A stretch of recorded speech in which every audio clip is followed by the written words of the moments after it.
Oui, donc je disais, c'est- on va faire une review. Donc je redis pour ceux qui regarderont la rediff sur YouTube. Donc ouais, en gros, vu que j'ai pas le temps de faire des vidéos, bah je vais faire une technique de flemmard qui consiste à faire des réactions live de l'épisode. Et ensuite de faire une review à chaud derrière en impro et de la rediffuser sur YouTube pour faire du contenu et surfer sur la hype. Voilà. Euh, non mais en gros ouais. Et du coup ouais, on va faire une review avec trois parties, genre bah qu'est-ce que l'épisode qu'on a vu il raconte. Ensuite la comparaison avec le manga et puis après une partie peut-être avec du analyse avec spoil. Voilà voilà. Et du coup, alors on va commencer la première partie de l'analyse. Bon, déjà, parce que déjà comment? Il y a un truc en fait. Bah, je vais un peu mélanger finalement les deux. La partie. Je pense que je vais mélanger un peu la partie analyse et la partie comparaison avec le manga parce qu'en fait. Enfin. Le premier épisode est quand même assez différent du manga en fait. Dans le manga, il y avait un peu. Ça sonnait un peu moins sérieux en fait. Je sais pas si c'est parce qu'il rushait un peu pour que ça tienne en 60 pages et que ça fasse un one shot. Mais on sentait presque un côté parodique. Donc on reviendra dessus, on verra plus ça dans les prochains épisodes à mon avis. Mais il y avait presque un côté parodique en mode la misère de Denji était presque trop abusée pour que ça soit pour qu'on la prenne vraiment au sérieux, tu vois, parce que le mec il est là, ouais ouais j'ai vendu une de mes couilles ce matin pour gagner de l'argent, j'ai vendu un rein alors que c'est un gosse, enfin tu vois, qu'on est au Japon, un pays qui est censé être civilisé. Mais bon, après d'un autre côté, enfin je connais pas le Japon, peut-être que dans les campagnes profondes un peu, c'est un peu, c'est pas aussi propre que ça. Et puis aussi il y a le fait que un truc qu'il faut prendre en compte, c'est que le manga, ça on l'apprend très tard dans le manga, mais c'est pas un spoil, hein, c'est juste un détail. D'ailleurs comment, c'est même pas appuyé dans le manga, hein, c'est vraiment mis à l'arrache. C'est que le manga se déroule en 1997. c'est précis. Dans un monde qui est pas tout à fait le nôtre, hein, bien sûr, vu qu'il y a des démons à l'intérieur. Mais ça se déroule dans une époque qui est le 1997 de notre époque à nous.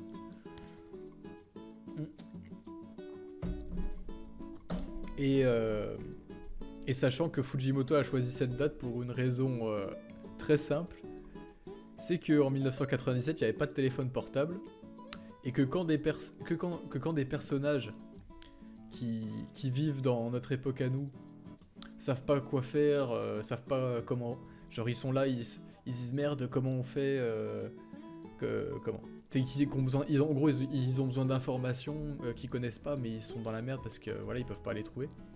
Bah s'ils vivent à notre époque, ils ont juste à utiliser leur téléphone et puis faire une recherche sur Google. Puis on se doute qu'en plus dans des genre s'il y aurait internet dans le monde de Chainsaw Man, ils diraient ouais si vous faites face aux démons tomates, je vous conseille de faire ça et tout. Genre des tutos limite pour battre les démons, tu vois. Et donc du coup il a choisi que ça se déroule en 1997 pour éviter justement qu'on se pose la question en mode mais ils sont cons, pourquoi ils vont pas juste faire une recherche sur Google quand ils se posent des questions. Enfin bref. C'est ça, voilà, c'est pour éviter qu'ils aillent regarder des tutos sur YouTube quand ils sont coincés contre un démon. Et donc voilà, le manga se déroule en 1997, donc je sais pas si en 1997, dans le Japon un peu rural, ça existait, les gosses sans famille, abandonnés par la société et qui se faisaient exploiter par les mafieux du coin. Mais en tout cas, la situation de Denji paraît un peu abusée. Et c'est pour ça que quand on regarde un peu avec la suite, on se dit que c'est un peu presque parodique quoi. Et là dans l'animé ils l'ont fait ils ont tellement mis ça en scène bien quoi que ça paraît crédible maintenant. Genre enfin ça fait on sent pas ce côté un peu parodique qu'il y avait dans le manga. Mais bref. Donc ouais il y a un peu ce côté parodique. Du coup qui est un peu moins senti mais on le verra dans la suite, hein, vous inquiétez pas. Qu'est-ce qu'il y a d'autre? Bah oui d'ailleurs il y a le fait que Denji, on en apprend un peu très rapidement sur Denji, hein, on apprend quoi son père est mort quand il était gosse, qu'il s'est pendu et que en fait Denji ça l'a un peu traumatisé. Genre ça c'est un truc qui est très subtil. Ce qui est dans la réaction live, je pense que les gens l'ont. Ceux qui étaient là, ils m'ont vu dire genre la scène là qui dure 0,5 secondes. Yes, ils l'ont bien mis. C'est le moment où Denji il voit Pochita en train d'agoniser et tout. Et en fait il a un flash où il revoit son père pendu, qui montre en fait que Denji ben il a été tellement traumatisé par la mort de son père qu'il voulait pas que il voit un truc arriver comme ça, il voulait pas que il avait pas envie qu'il y ait autre chose qu'il y ait quelqu'un d'autre qui meurt sous ses yeux comme ça enfin en tout cas à cette époque-là quand il était gosse. Et du coup ben voilà, c'est une mise en scène qui est assez subtile quoi, genre enfin, dans le manga, c'est vraiment pareil, une toute petite case, donc c'est bien que dans l'animé, ils aient mis ça en genre limite comme un flash. Parce que du coup, ça c'est, tu vois, c'est un truc qui est un peu plus subtil qu'un long flashback de 2 minutes où on voit Denji en face de son père et faire un monologue en mode oui, mon père est mort, du coup je veux plus voir personne mourir sous mes yeux et tout. C'est pas. Enfin. Il le dit pas quoi. Il le dit pas, mais on le comprend grâce à la mise en scène. C'est le fameux show don't tell. Et ouais, Fujimoto utilise beaucoup le show don't tell, donc c'est pour ça que. C'est pour ça que des fois, faut un peu être attentif quand on lit ses mangas. Parce qu'il n'y a pas que Chainsaw Man. Et donc faudra être attentif pour ceux qui découvrent avec l'animé. Parce qu'il y a plein de petits détails comme ça qui sont assez importants. Sinon... ouais, on est très puriste hein, dans l'âme. Sinon du coup, bah... Qu'est-ce qu'il y aurait à dire comme ça sans parler un peu du côté adaptation et tout?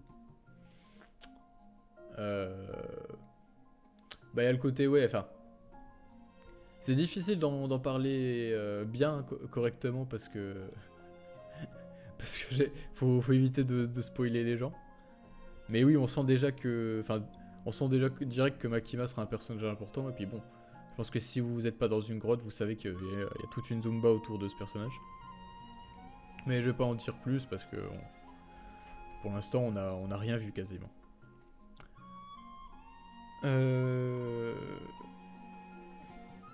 Oui, c'est moi. C'est vrai qu'il y en a beaucoup qui ont jamais vu ma tête du coup. Enfin bref. Sinon ouais, Pochita MVP. Ouais, ça c'est clair. Il est trop mignon en vrai. Et sinon ouais, je vais commencer peut-être à parler un peu du coup de la mise en scène. Bon, je vous préviens tout de suite, je suis pas un critique ciné, hein, genre niveau technique de mise en scène, cadrage, les plans, tout ça, j'ai pas des connaissances de ouf, une capacité analytique incroyable et tout. C'est plus au ressenti quoi. Je vais pas vous sortir du vocabulaire ou quoi. Mais ouais, faut ramener Sosa. Ah, il a qu'à venir la prochaine fois, mais cette flemmard là. Il préfère regarder des films bulgares des années 20. Enfin bref. Mais du coup, pour la mise en scène, bah déjà, faut savoir que, enfin la différence avec le manga déjà, la plus grosse différence, c'est le rythme. Donc comme j'ai dit, en fait, dans le manga, ce qu'on a vu là, ça tient en 60 pages. Donc bon, ceux qui sont habitués à regarder l'animé de One Piece où un épisode ça fait 10 pages, ils seront pas trop choqués. Mais, mais dans Chainsaw Man, sachant que Fujimoto a quand même souvent comment, un découpage qui fait que ça se lit très très vite, que c'est très très dynamique. 60 pages, c'est pas beaucoup. Et en fait, il a été obligé de faire 60 pages parce que c'est le système du Shonen Jump, quoi. Tu commences un manga avec un chapitre de 60 pages qui sert vraiment d'introduction et tout pour tout de suite attirer le lecteur dans ton manga. Et du coup, ben, pour faire une bonne intro comme ça, mais qui fasse que 60 pages, ben, forcément ça apporte des contraintes et ça fait que dans le manga, tout ce premier épisode là, il va très vite. Il y a beaucoup d'ellipses, c'est assez dynamique et tout. Alors que là, forcément, ils ont rallongé pas mal de choses. Ils ont pris plus leur temps. Mais d'un autre côté, on a la sensation qu'ils ont pris plus leur temps, mais d'un autre côté, dans le manga, Fujimoto, il fait beaucoup de cases comme ça, qui arrivent à ralentir le rythme de lecture. Je sais pas si c'est que moi et mes habitudes ou quoi, mais quand je lis un peu justement des mangas de Fujimoto, il y a beaucoup ces mises en scène où je sais pas si c'est dans le fait, je sais pas si c'est le fait de mettre beaucoup de cases muettes ou alors de les mettre dans une disposition dans une disposition particulière, et ça fait que ben perso, je sais pas si c'est votre cas, mais moi j'ai souvent mon rythme de lecture qui ralentit, ça me donne un effet un peu que le temps se déroule lentement. Et du coup, au final, c'est assez bien adapté dans le manga, dans le sens où on voit dans les scènes un peu de calme que ça prend son temps, quoi. Mais là où il y a vraiment eu des rallonges, ben c'est plus dans les parties.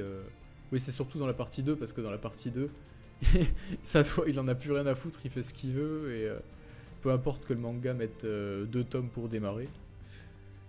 Donc, mais on sentait quand même ça dans le début de la partie 1. Mais ouais, donc je disais avec les répétitions de cases et tout, mais il y en a quand même dans le manga dans le premier chapitre des répétitions de cases un peu. C'est vrai que je retrouve ça.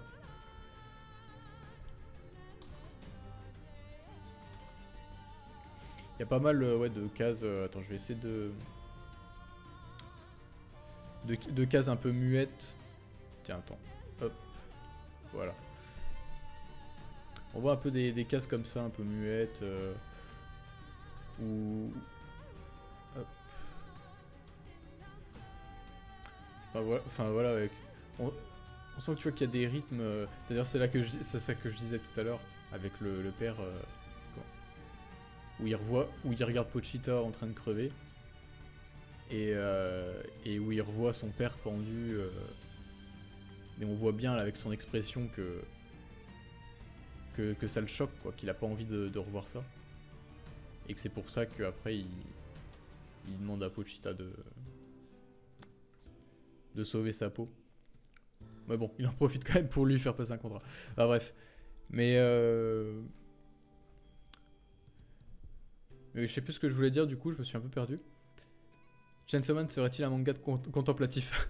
Enfin, le truc c'est que justement c'est un peu le fameux Fujimoto pacing, c'est que ça peut être un peu en mode contemplatif. Genre il va se passer rien du tout. Enfin genre t'as l'impression que des fois t'as des chapitres, t'as l'impression qu'ils vont durer 1 heure, alors qu'il y a quasiment aucun dialogue, que ça va enfin que c'est beaucoup de trucs muets et tout. Et d'un autre côté, il y a des moments où c'est complètement l'inverse, quoi. Où genre d'un coup, ça part en couille et tu lis un tome entier t'as l'impression qu'il dure 2 secondes. Où il y a avec des scènes d'action ultra dynamiques et tout, enfin bref. Là tu viens juste de décrire Fire Punch. Ouais, c'est vrai que Fire Punch c'est encore plus abusé que ça. Ah oui, excuse-moi Sam. Ouais. Ben, bonjour Sam.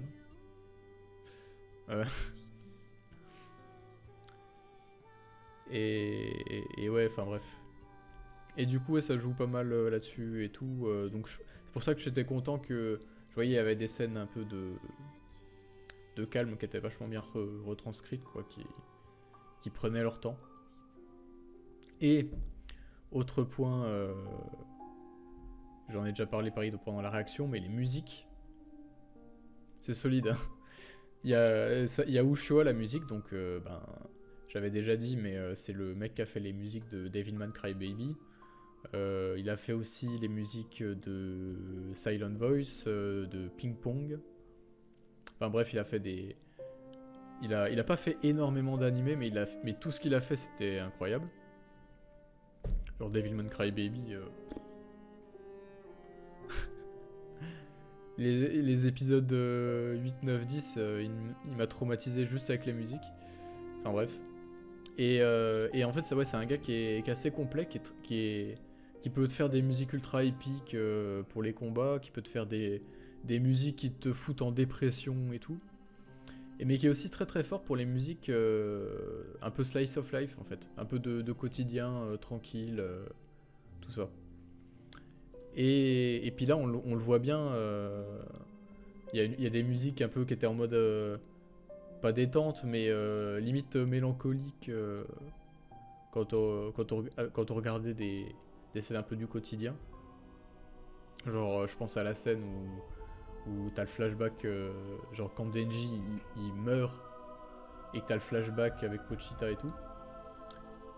Mais puis aussi, on voit que dans les musiques de tension, pareil, ça fait sacrément le taf, quoi. C'est des musiques qui sont qui étaient un peu discrètes, mais qui fonctionnent super bien dans leur contexte. Donc ouais, ça c'est super cool. Et ouais, bah niveau mise en scène, enfin niveau animation, franchement, chapeau, hein. Il y a les passages un peu en CGI et bon, on sent que c'est pas forcément le truc qui maîtrise le mieux encore, hein. C'est pas une technologie... c'est pas la technologie dans laquelle Mappa est le meilleur, hein. Même si ça reste bien mieux qu'un SNK saison 4.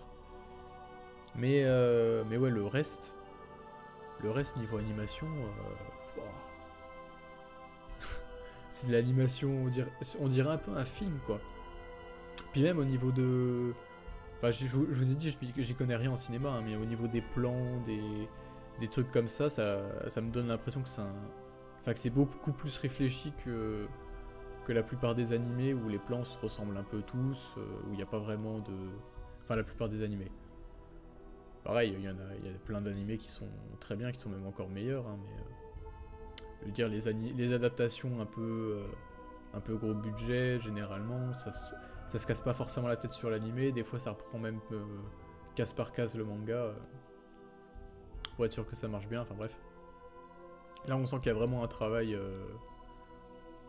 bon travail dans les plans et tout.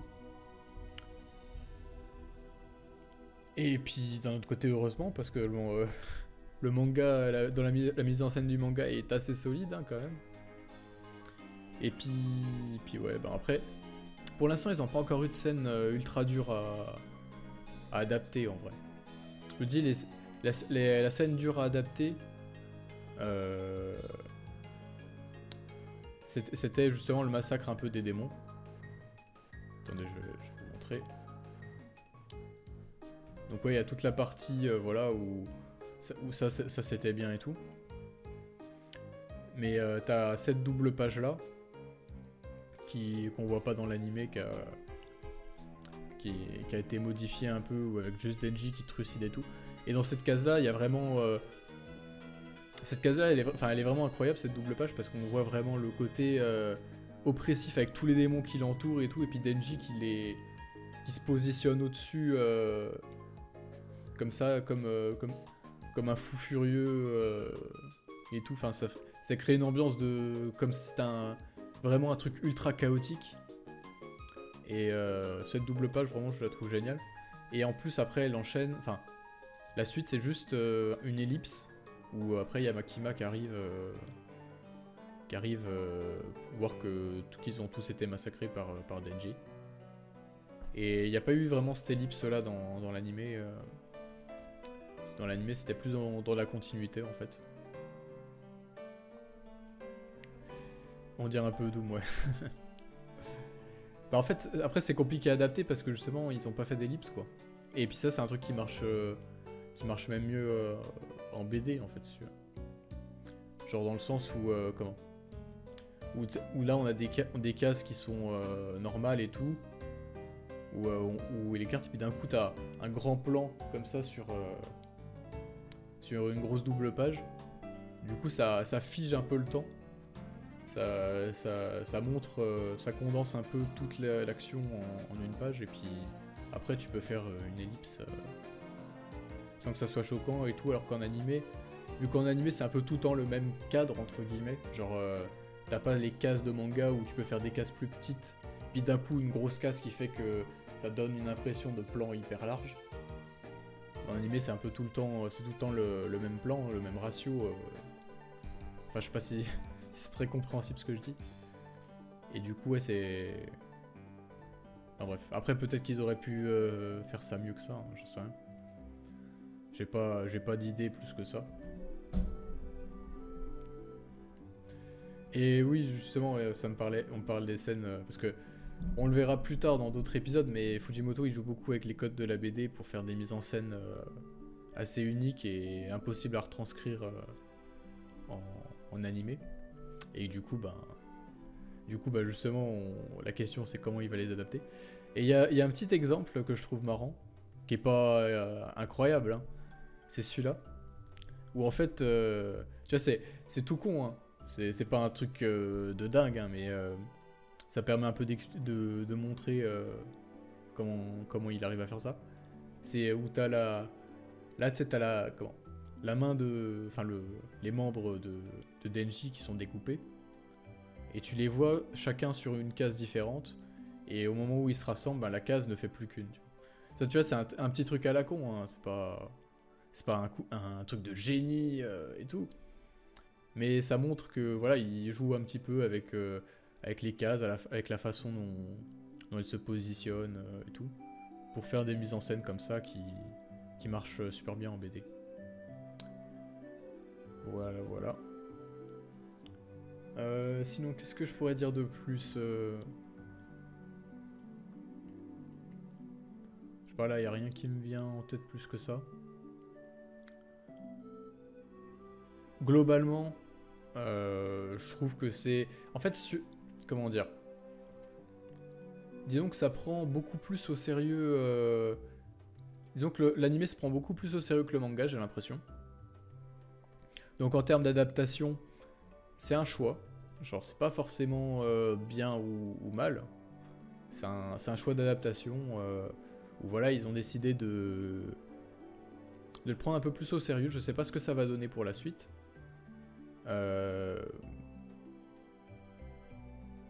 Mais je vais attendre avant de me prononcer. Mais ouais, c'est vrai que c'est assez différent de l'ambiance du manga au final. Parce que le manga, on sentait un peu un côté un peu décalé en fait avec tout ça. Là, l'anime, franchement, je trouve que ça fait plus sérieux. Mais sinon, ouais, niveau. Comment dire Enfin, perso, l'anime, je le trouve magnifique. Après, moi, je suis un gros fanboy de base et tout. Donc, ouais, niveau adaptation, je pense. Est-ce qu'on aurait pu avoir mieux? Je pense le seul moyen d'avoir un truc mieux que ça aurait été de donner ça à, je sais pas moi, une équipe un peu indé. Genre, je sais pas moi, un mec qui avait d'un coup eu une idée de génie sur comment adapter Chainsaw Man, qui fasse un truc ultra original, presque assez différent du manga et tout, mais qui reste fidèle dans l'esprit, et qu'on ait des trucs originaux et tout. Là c'est plutôt vraiment la grosse production calibrée pour que ça plaise au grand public. Mais c'est quand même fidèle au manga. C'est quand même ultra fidèle au manga. À la fois, dans l'esprit, ça s'est pas dit encore. Parce que comme j'ai dit, moi je sens pas autant le côté parodique que dans le manga. C'est quand même beaucoup plus sérieux. Mais en tout cas, ça reste fidèle dans le suivi de l'histoire, quoi, en quelque sorte. Et, euh, et je pense que tout... Enfin, perso, je suis quand même confiant. Je pense que là, on sent, il y a un côté un peu plus sérieux parce qu'ils ont dû faire un peu traîner l'épisode pour que ça fasse... pour adapter que le chapitre 1. Et parce qu'ils ont voulu faire ça bien, quoi. Mais en vrai, je suis confiant. Et de toute façon, pour l'instant, on est que dans la partie... Enfin, toute la saison 1, je préviens un peu pour ceux qui découvrent avec l'animé, mais toute la saison 1, ça va être vraiment la partie juste sympa de Chainsaw Man. Genre, ça va... Genre, c'est vraiment... Fin de saison 1, vous aurez encore rien vu. Ça sera juste un manga très cool, très sympa et tout. Mais les vraies dingueries, que ça soit en termes de mise en scène ou en termes de narration, ça arrive après. J'ai pas compris pourquoi ils ont fait que le chapitre 1. Bah ça, c'est assez logique en vrai, hein, parce que le chapitre 1, c'est vraiment, il est vraiment pensé comme un chapitre d'introduction. C'est ce que je disais tout à l'heure. Et en vrai, c'est pas une mauvaise idée qu'ils aient fait ça d'adapter que le chapitre 1, parce que ça se prêtait plutôt bien, tu vois, le rythme était... même s'ils ont un peu rallongé 2-3 trucs, le rythme était quand même nickel, je trouve. Ils ont réussi à bien poser le truc et tout. Donc en vrai... Non, en vrai, je pense que c'était bien. Et oui, je pense qu'après, le rythme va s'accélérer et tout. Et si je devais prédire, je pense que ça irait jusqu'à l'arc... ça va pas aller jusqu'à l'arc de Ridze, quoi. Ça va s'arrêter juste avant. Et je pense qu'après la deuxième saison, ou le deuxième, ou la saison 1 partie 2, hein, parce qu'il y en a, ils font ça, un peu ça maintenant, je pense qu'elle ira jusqu'au bout et que ce sera beaucoup plus rythmé, beaucoup plus dynamique. Parce que de toute façon, ce qui se passe après, c'est ultra rythmé, ultra dynamique, même frénétique. Et à moins qu'il la fasse en 3 parties, mais ça ferait rallonger pas mal, je trouve. Il y aura combien d'épisodes? Il y en a 12, là, de prévus. Il y en a 12, donc ça va pas aller jusqu'à... Ça va aller jusqu'à la moitié du manga, peut-être même un peu moins. Est-ce qu'il est bien l'épisode? Bah oui, il est génial, ouais. Pas parfait, tu vois, mais c'est incroyable. Tu vois, c'est ce que je disais tout à l'heure, c'est que c'est un peu la grosse production, où t'as pas un peu cette... Tu sens pas un peu tu sens pas vraiment de folie créative, alors que Chainsaw Man de base c'est de la folie créative, parce que c'est un seul mec qui... Enfin, un seul mec. Il a des assistants, et il a son éditeur qui le guide un petit peu, parce que Fujimoto c'est un mec qui a 150 000 idées à la seconde. Mais tu sens que... Enfin, dans le manga ça reste quand même principalement Fujimoto qui a ses éclairs de génie, ses folies et tout, et puis qui retransmet ça. Là, l'animé, tu vois quand même que c'est un truc hyper pro, hyper cadré et tout. Et on perd un petit peu de ce côté un peu fou de Chainsaw Man. On le perd par exemple dans la DA. La DA qui est un peu... qui est un peu classique, quoi, genre... c'est un peu comme, je sais pas moi, Jujutsu Kaisen, un peu dans l'idée. Je trouve. Mais alors que tu vois, Chainsaw Man, moi, genre... Pour moi, la DA parfaite de Chainsaw Man, ça aurait été un truc hyper coloré, un limite psychédélique, un peu comme dans Devilman Crybaby, tu vois. Mais ça aurait été un peu trop... vu qu'ils avaient des ambitions de faire ça pour vraiment le large public et tout, ça aurait été trop risqué de leur part. Bon. C'est dommage, mais bon, d'un autre côté, l'animation est quand même... Enfin, c'est peut-être le prix à payer aussi pour qu'on ait un truc avec une qualité aussi poussée, parce que genre là, littéralement, je vous dis, moi j'avais l'impression de regarder un film d'animation, quoi. Et pas une série avec des épisodes et tout. Si c'est juste le manga avec de l'animation, ça sert à rien. En vrai, Sam, c'est pas juste ça, genre, comment... C'est un truc pro, tu vois. Mais, enfin... c'est pas un truc...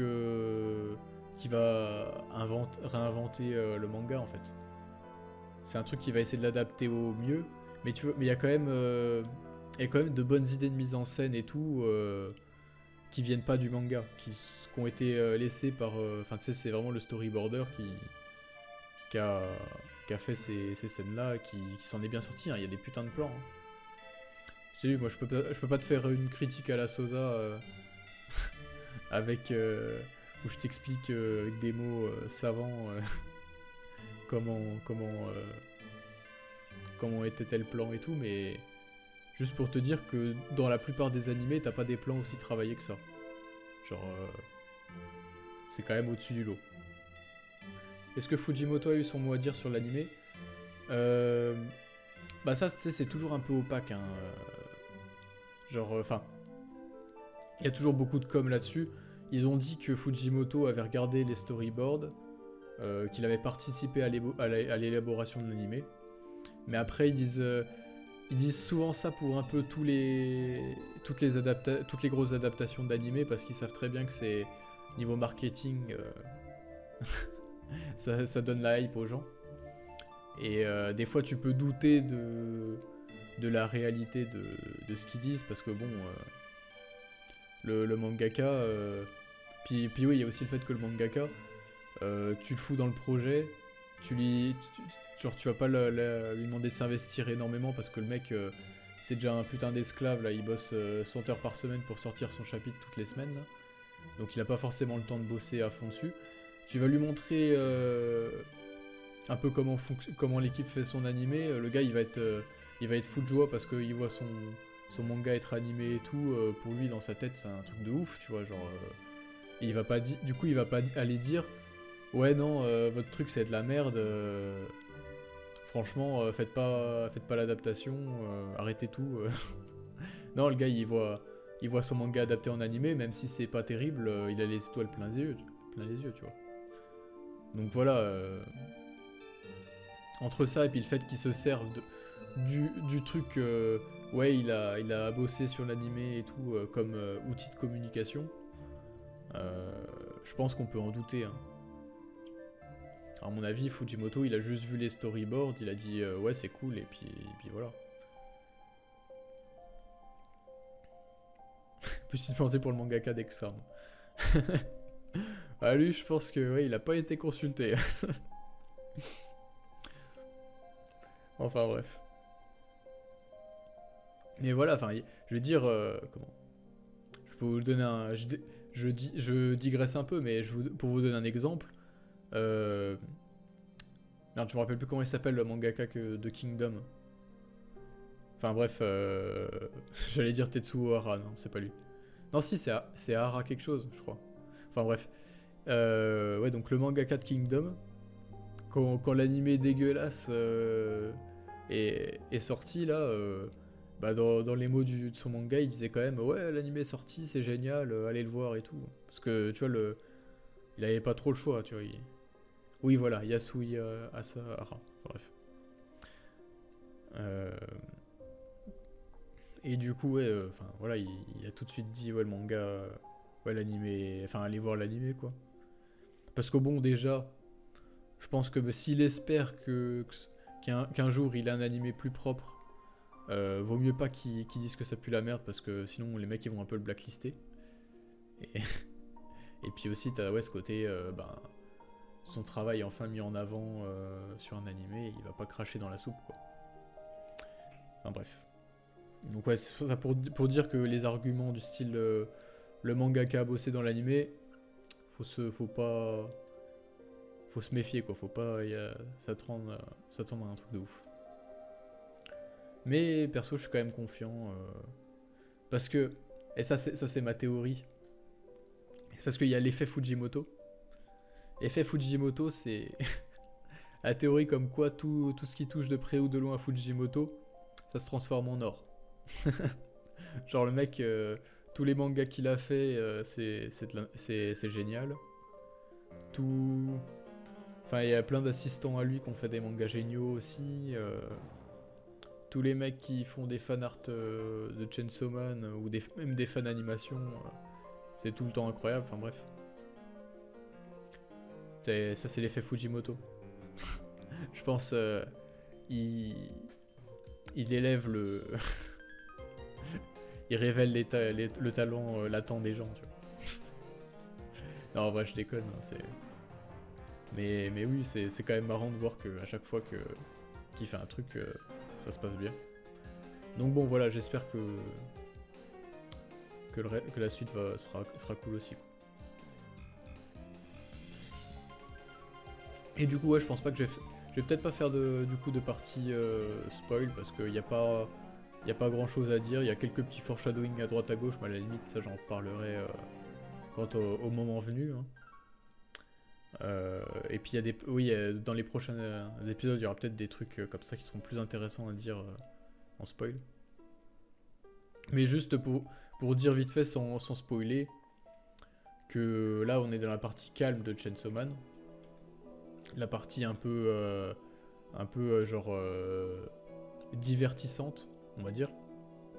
Où ça va pas raconter... ça va raconter des trucs quand même sympas de temps en temps, hein, mais... ça va pas être de la narration de dingue non plus, quoi.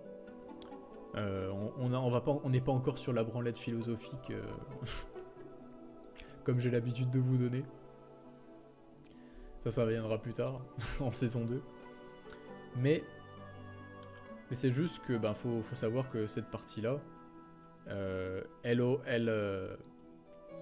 son intérêt se ressentira beaucoup plus dans la suite du manga. Genre rétrospectivement, cette partie-là qui semble assez banale, assez juste, enfin qui a l'air juste divertissante, vous verrez que beaucoup plus tard, elle aura un sens plus profond que ça, enfin, ou un raisonnement un peu a posteriori, quoi, genre...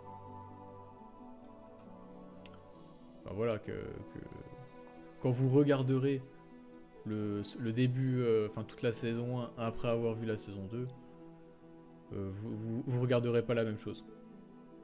Pas forcément parce qu'il y a des foreshadowing ou quoi, mais c'est plus dans la construction de l'histoire, dans comment c'est fait et tout, enfin, bref. Voilà. Donc sur ce, je pense que je vais arrêter la review là, parce que je vois qu'on est déjà... Je crois que je suis déjà quasiment pas loin de 40 minutes. Mais forcément en live, comme j'écris pas, je m'étale un peu. Je sais pas si... Enfin, je sais pas... Forcément, c'est beaucoup moins bien que mes vidéos, parce que les vidéos, c'est écrit, c'est pensé à l'avance. Genre, je passe une semaine sur l'écriture et tout. Et là, c'est pas la même. Là, c'est de l'impro et tout. Je suis pas encore... c'est la première fois que je fais ça, je suis pas encore très à l'aise là-dessus. Donc voilà, je m'excuse un peu pour les conditions de stream, le début était compliqué. Je suis content, j'ai eu une connexion à peu près stable tout le long. Enfin, sauf au début, quoi. Bon, niveau décor, c'est vraiment l'appart de 20 mètres carrés d'étudiants. Voilà, c'est pas le... Il n'y a pas la belle bibliothèque, les LED de toutes les couleurs et tout. Et je sais pas s'il y en aura un jour, hein. Pareil, niveau éclairage, j'ai juste une vieille lampe de bureau qui m'éclaire en pleine gueule, et puis avec la lumière au-dessus, classique, il n'y a pas les spots de lumière et tout. c'est un peu fait à l'arrache. C'est pas non plus une caméra de taré non plus. Mais voilà, c'est un peu du live, le vieux tableau cactus. Ça c'est le tableau des proprios, hein. Moi j'ai pas demandé à ce qu'il y ait ça. Je préfère les tableaux de mon grand-père. Mais voilà, c'est un live amateur, on commence. Et puis dans 2-3 ans, j'espère que je pourrai regarder la rediff du live et puis me moquer, me dire que ouais, c'était pourri. Parce que comme ça, on verra l'amélioration, quoi. C'est ça, quand on commence tout en bas, on peut que s'améliorer. La déco toute blanche, alors ça c'est parce que j'ai modifié un peu les paramètres de la caméra. Genre j'ai modifié la saturation. En vrai, le cactus est un peu vert, tu vois, là-bas. J'ai un peu modifié la saturation parce que ça me faisait une gueule toute rouge. Enfin bref. Voilà. Donc on va essayer de se retrouver la semaine prochaine pour une nouvelle analyse comme ça. Analyse, parce que bon, c'est pas non plus un truc de fou non plus. J'espère que ça vous a plu. Vous serez là pour les prochaines et puis voilà, on va bien s'amuser. Là, c'est que le début. Il y aura beaucoup plus de choses à dire dans la suite. Ce sera beaucoup plus intéressant. Et voilà, et puis c'est super. De manière générale, c'est sympa. J'aime bien faire les lives et tout. Fuck Electrica. Et faites du sport, mangez bien, dormez bien, étudiez bien, chômez bien. Ne soyez pas comme Edelweiss et voilà. Bonne soirée à tous.